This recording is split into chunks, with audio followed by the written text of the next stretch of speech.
News just coming in, the Defence Ministry sources have warned of regrouping by the Naga militant group NSCN after the crippling surgical strike by the Indian Special Forces in Myanmar.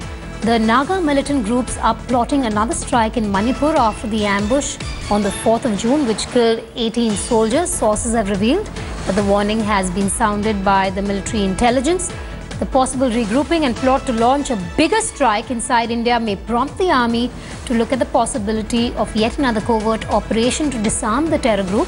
The Indian Army may launch fresh strikes on any of the 61 terror camps along the Indo-Myanmar border, stretching about 1,620 kilometers. Deputy Editor Shiv Arur now joins me live from the newsroom. Shiv, this would have been a worry as far as the army is concerned after that massive surgical strike. Absolutely, Vedika. We're given to understand that this story is playing out at two levels.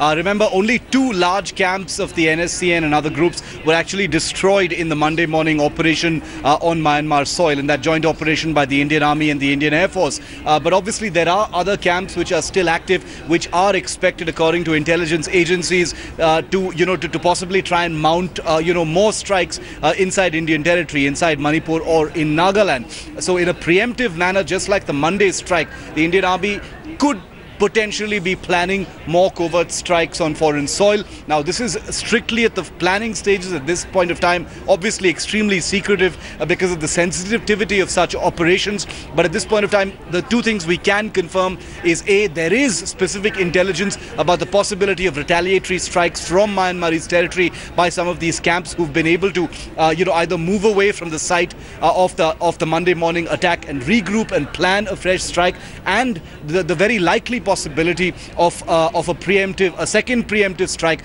by the Indian Army. Whether it's the same unit or a different unit, is a matter of speculation, really, at this point of time. But definitely a very real possibility of more covert strikes. All right, so more covert strikes possible, especially on any of the 61 terror camps along the Indo-Myanmar border. Shiv, thanks so much for bringing us those details. Also, Maushami joins us on the phone line. Maushami, what details do you have with you? Because we're being told that a possible attack by the militant group is possible, but it seems that the Indian Army may launch fresh strikes if need be.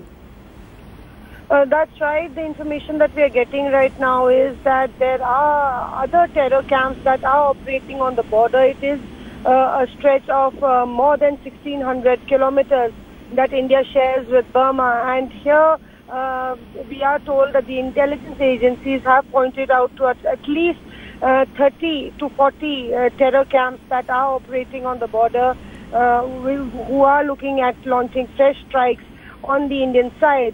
And clearly, the Indian administration is not taking it lightly. There are back-channel talks, and the administration has not ruled out strikes in the future as well.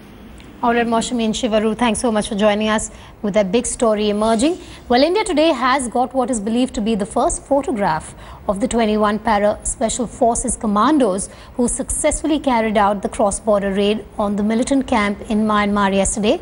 We have blanked out the faces to protect the identities of these soldiers. At least 20 terrorists were killed by the special unit in the cross-border attack, while over 30 terrorists have been injured. The operation, carried out in synchronization with Myanmar, targeted the joint camps of People's Liberation Army of Manipur, the KYKL, and the NSCN. One self-styled major is one of the terrorist casualties. A huge cache of weapons and documents have also been recovered.